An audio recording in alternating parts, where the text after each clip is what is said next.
Yeah, the idea of having a convention in a theater is really awesome.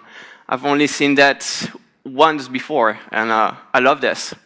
Well, anyway, so today I'm going to talk about privacy. Let me introduce myself just very quickly. I'm a software developer and a security researcher, and I'm the author of Aircrack NG, which is Wi-Fi security suite. I created Wi-Fu, which is also known now as wireless attacks from offensive security. I teach and speak in America and Europe, and I work for a company called Nº7 that does pen testing and that kind of thing, and I work on a SIEM solution. I'm going to talk a lot about laws and stuff here, and I want to emphasize that I'm not a lawyer, so if you ever need legal advice in this case, I would highly recommend contacting a lawyer. And in our case, the EFF is a very good company to contact. If there is any opinion, they're my own, and they're not from my employer. They might have a different opinion. And I will probably be biased towards the US, but a lot of the things in the world come from there, like your phones. So these days, privacy is a hot topic. Your smart TV is listening to you, like a Samsung TV. They are constantly listening and sending the data to their server to listen to your commands, and unfortunately, they're constantly listening. The San Bernardino case, where the FBI wants access to the killer's iPhone, the UK spy agency that helped fix a mess with encryption and smart meters, debates on encryption due to Paris attacks, Microsoft that tried to sue the government to give the right to people to be warned when they're being watched. So before you dive into the subject, what is exactly privacy? The dictionary Merriam-Webster says that it's the quality or state of being apart from company or observation. It's the state of being away from public attention.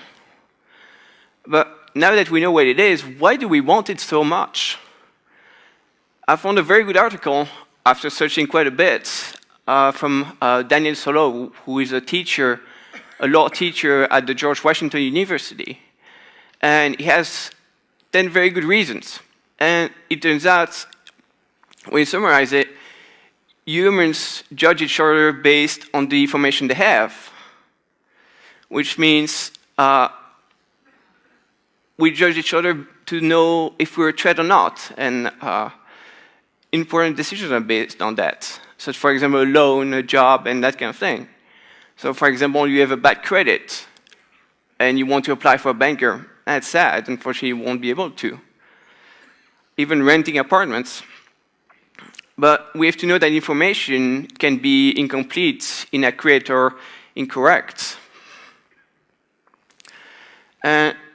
These days, we use more and more computers to automate stuff because we have an increasing amount of information, and which is impossible to process by human beings. We have way too many people. And fortunately, we have to develop software for all that stuff. Unfortunately, humans are not perfect.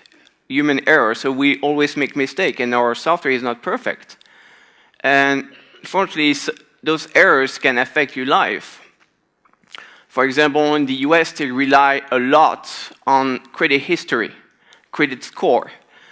So basically, there are like 3 credit bureaus that keeps information about you. So when you rent an apartment, when you buy something, when you get a loan, when you open a new bank account, when you close them. And fortunately, it seems like Tesla apparently back in 2013, about 5% of errors on there. So 5% of people have errors in their credit reports, which means that those errors can affect them. So because, for example, let's say they have an error saying they didn't pay a bill, and that can affect them and make them lose a lot of money because they wouldn't be able to apply for a loan or get a loan for the house. And the percentage that the loan will cost you is a lot higher. Other things such as criminal records.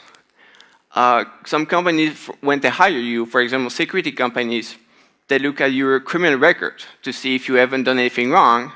So if you want to be a security guard, but you have done an armed robbery, I don't think you're going to get the job. And unfortunately, those things can be inaccurate and sometimes are.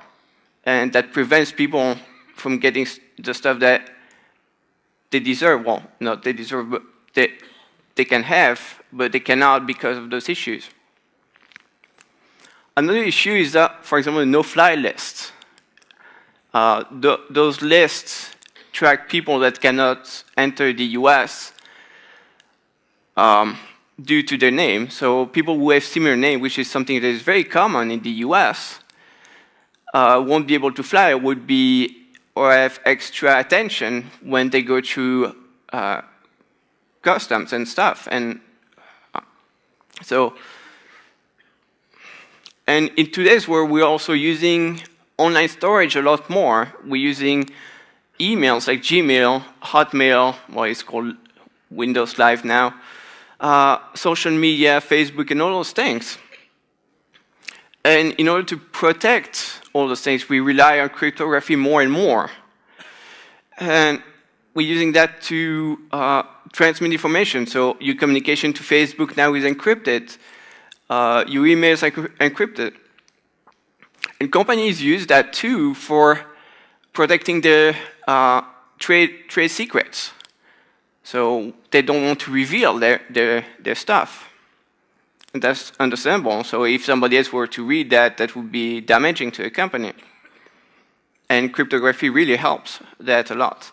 And sometimes it's mandatory. For example, HIPAA compliance requires you to have encryption for a database and stuff like that. Or PCI requires you to have encryption on the database if you're accepting credit cards. And these days, it sounds like more and more like Orwellian world. If you guys read 1984, where basically a guy is being watched all the time for everything that he's doing, and by a party to prevent, to make sure that nobody's doing bad things. And government has been using mass surveillance for a long time, but now that we're using cryptography, it's getting a lot harder for them to do so. So here's some kind of small privacy timeline that I'm going to use.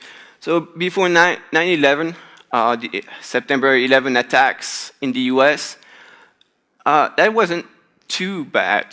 Then we started, when that happened, very dangerous laws were created.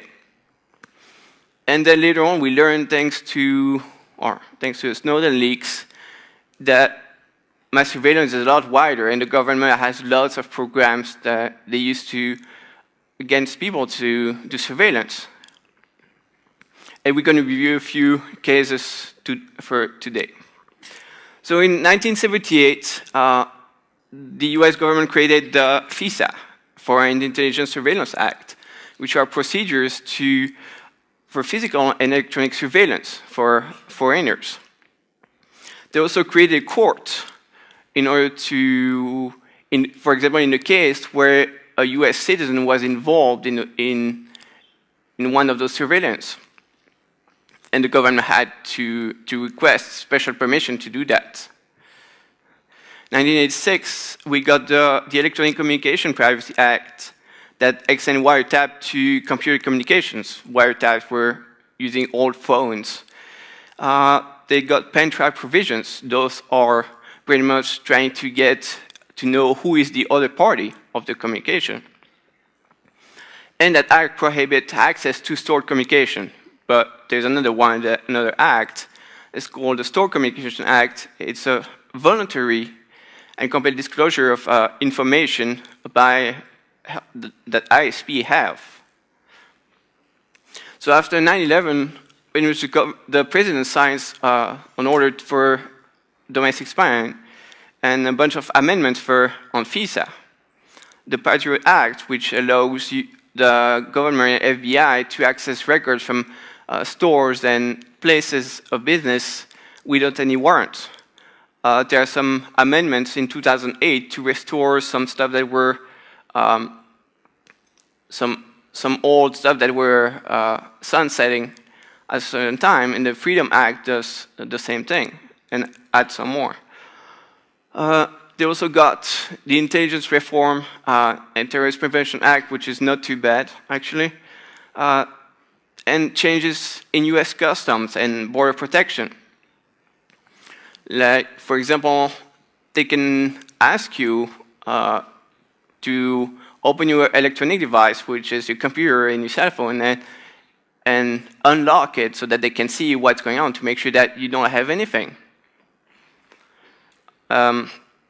If you don't comply, they can either confiscate that and give it back in like pretty much 5 days, or make you go back from where you came from.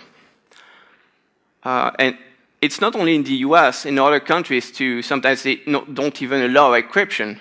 And so you have to be very careful. So with the Snowden leaks, we were told about PRISM. So basically that queries in companies such as Google, Microsoft, and stuff for information about you. Basically, if I understand correctly, the NSA has some server in there or along the route to get information from those companies. Then we got the NSA phone call database. We got Bull Run, which tries to bypass encryption by sitting between data centers of Google when for example, Google and other companies when they were not encrypting their emails. We have surveillance in France, Spain, Germany, and a bunch of other countries. X-Keyscore, basically that was allowing people to search for records on people, like allow the government to do that.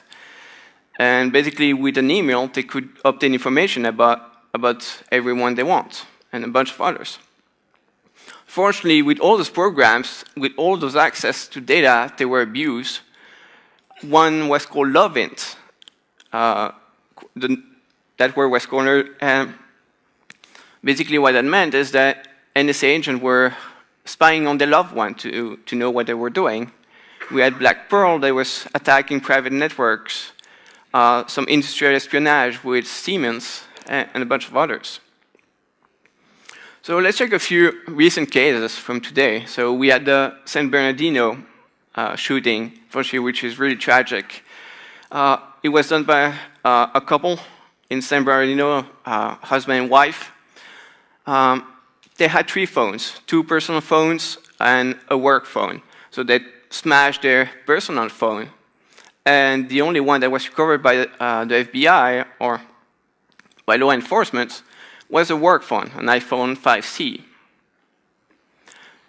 Fortunately actually, terrorists are dead, but the FBI still wants to access the data to see if there is any valuable information. So since they're dead, well, the next thing they can do is suing Apple to get that information. So they try to use something called the All Reads Act to force Apple to decrypt the phone. That act was used in the past against other manufacturers to get help to decrypt the phones.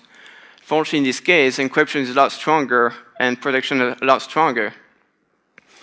It prevented from, if you did like 10 bad attempts, it would erase the phone, which is a problem.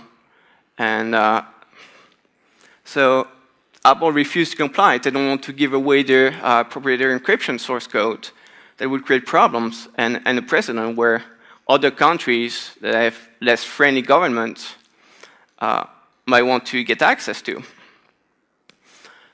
They do support privacy, but based on what I read from the judgment more back a few months ago, is that the primary motive was protecting their own stuff, their intellectual property, but privacy, in this case, is a byproduct of that. So the FBI managed to get access to the phone thanks to another company who sold the exploit. It costed pretty much over $1 million. And as we can expect, no useful information were covered. If there was anything useful on there, you would probably have smashed it like the other phones. And from that, a few different laws were proposed. The Burr and Feinstein Compliance with Court Orders Act of 2016 basically forced companies to decrypt if requested by law, and it has to be done in timely manner. And unfortunately, that law is so vague that it would force even the company that does lossless, that has losses, for example, creating an MP3 would be forced to get the data back. It's like kind of asking to get a file after doing a hash. You cannot get the file back from a hash. That's not possible. McCall and Warner, they're trying to create a national commission on security technology because of a challenge in this age. And that's very recent. They just recently briefed about it. And we'll have to follow up on that to see how it goes. There's another one from Liu and Farenthold called the Encrypt Act.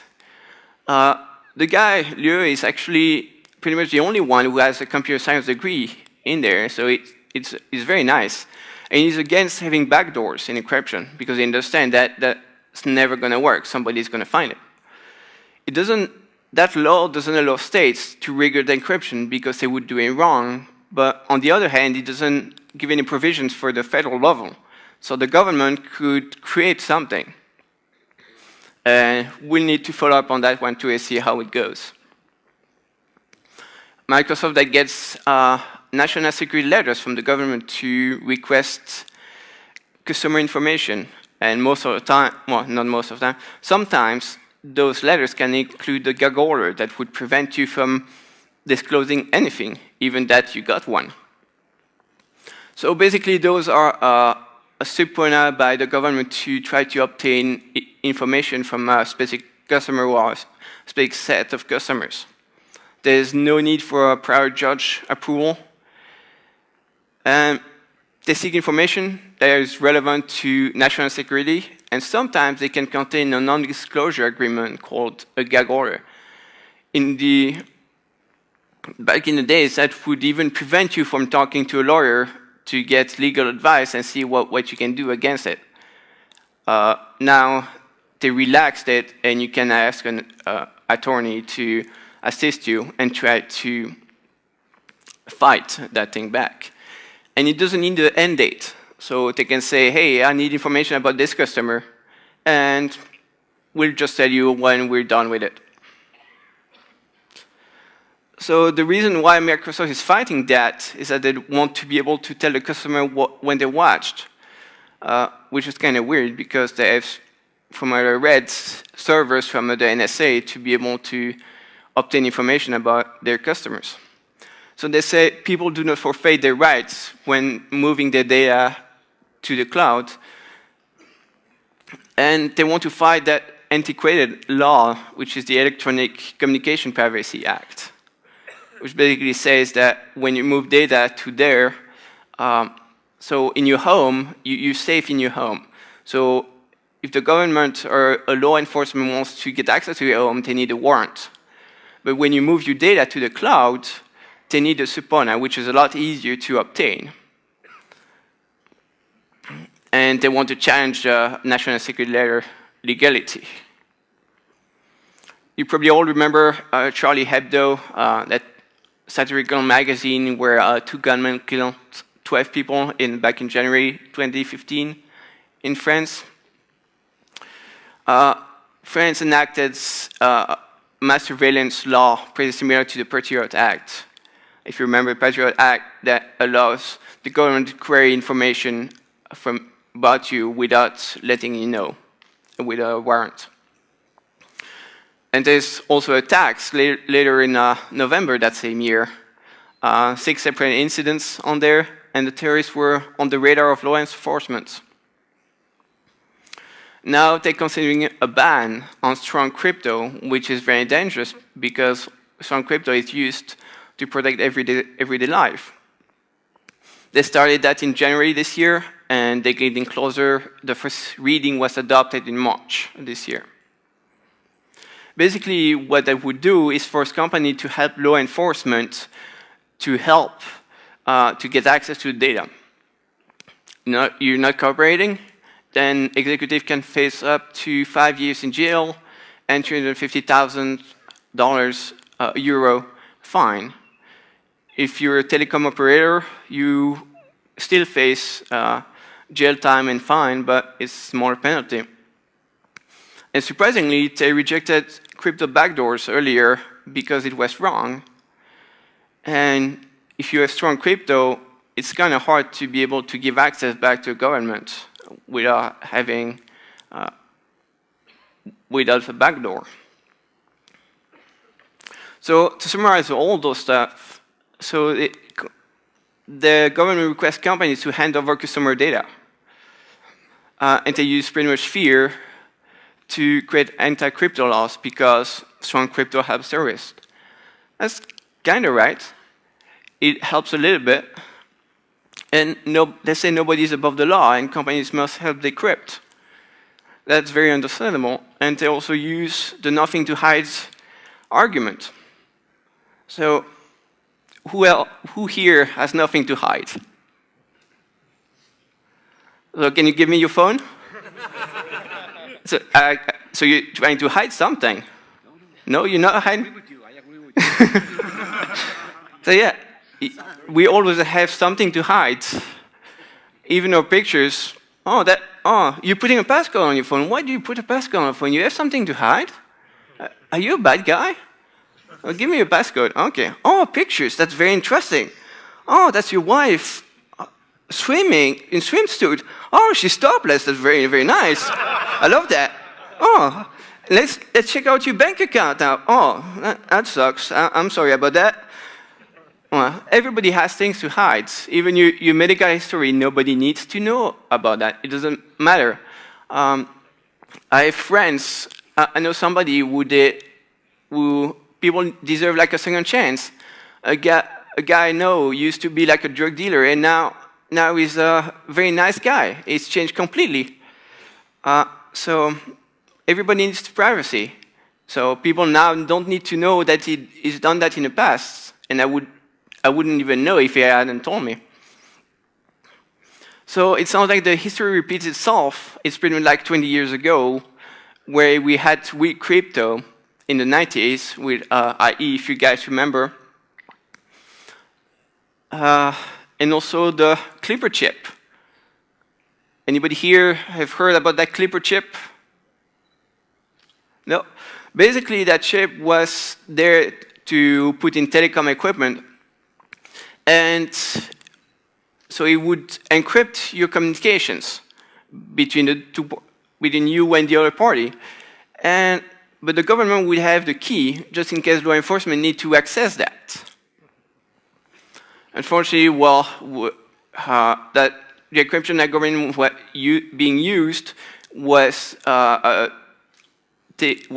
secret. So the government wouldn't reveal what it was like.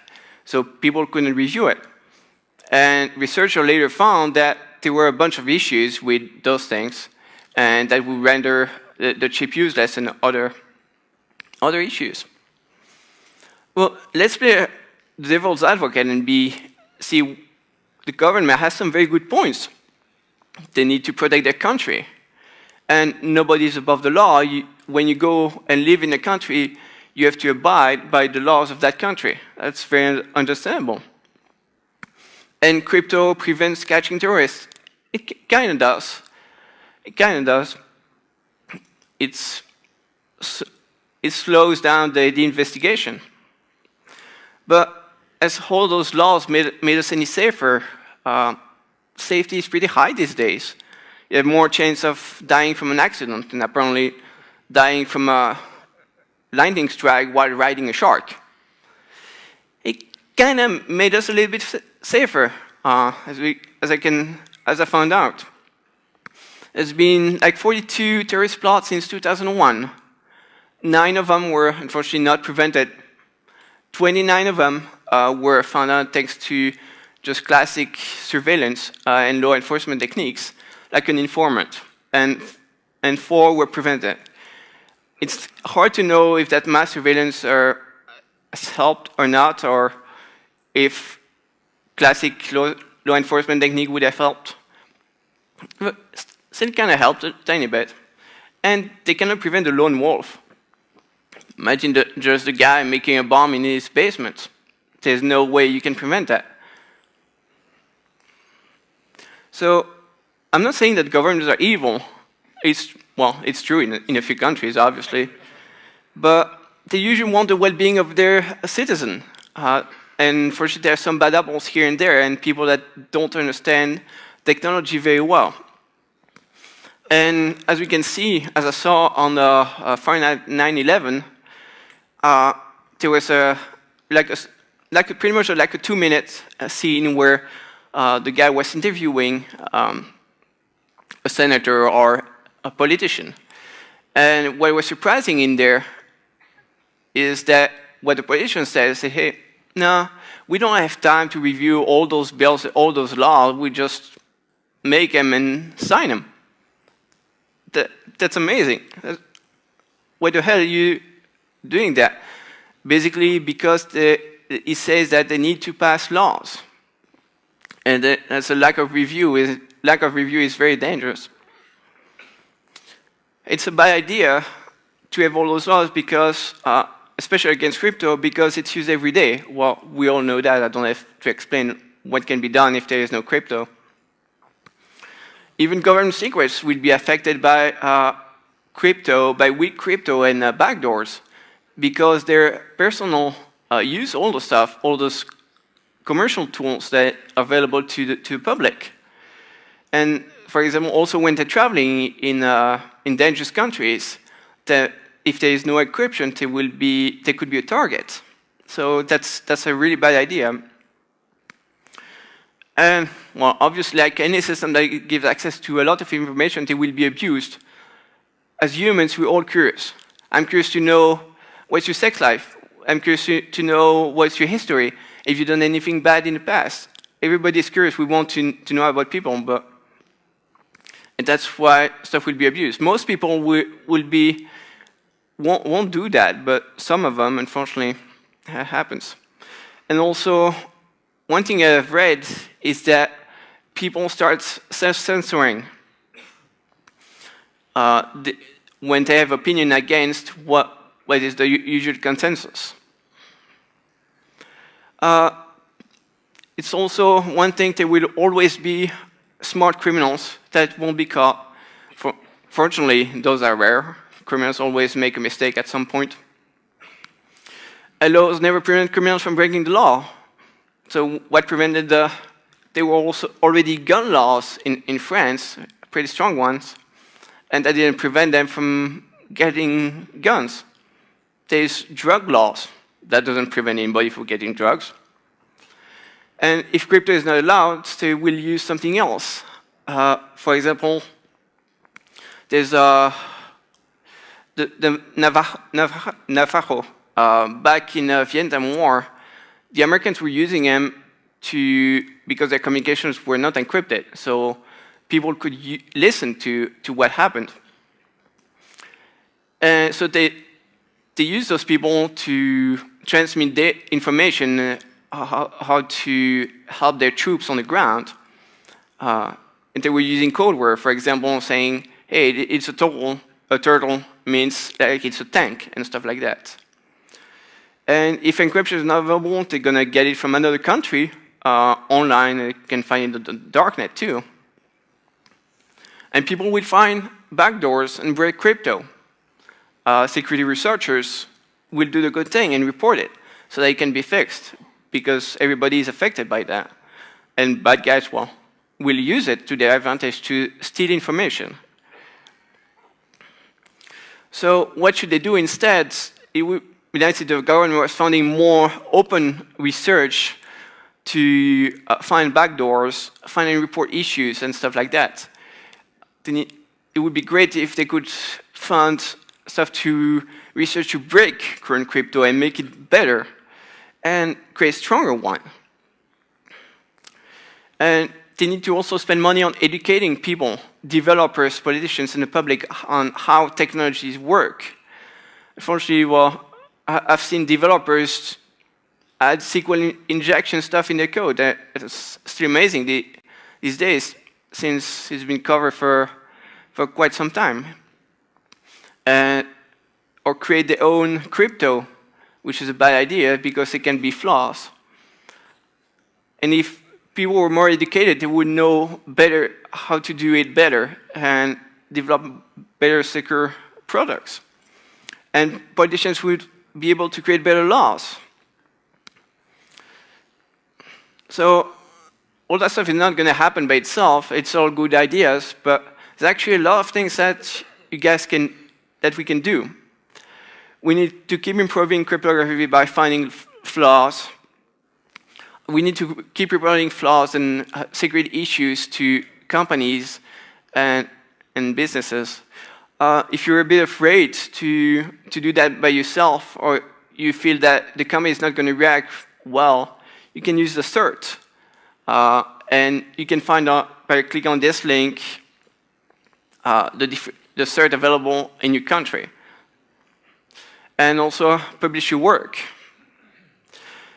We need to, politics as a hacker is a very boring subject. I really cannot stand it. There's nothing interesting about it. Unfortunately, we have to get involved now. These days it's more important than before to get involved in there to learn about the privacy and the encryption laws in your country. And we need to contact politicians to say, hey, here's what I think about this. This law is very dangerous. We need to do something about it. All those politicians that are running the country, they're being elected by you. They owe you something. They represent you, so they have to do something.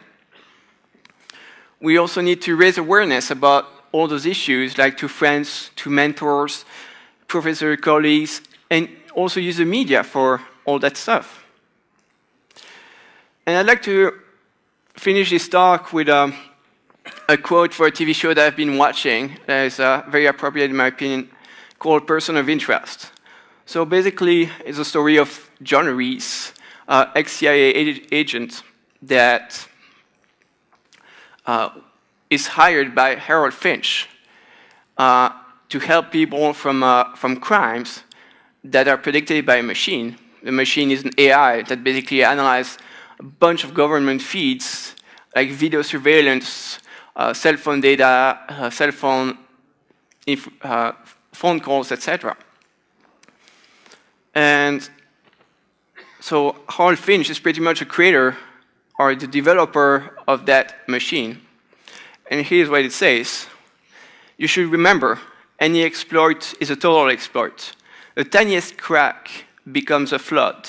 If we build a backdoor into this machine and someone else finds about it, that would be very bad. Thank you.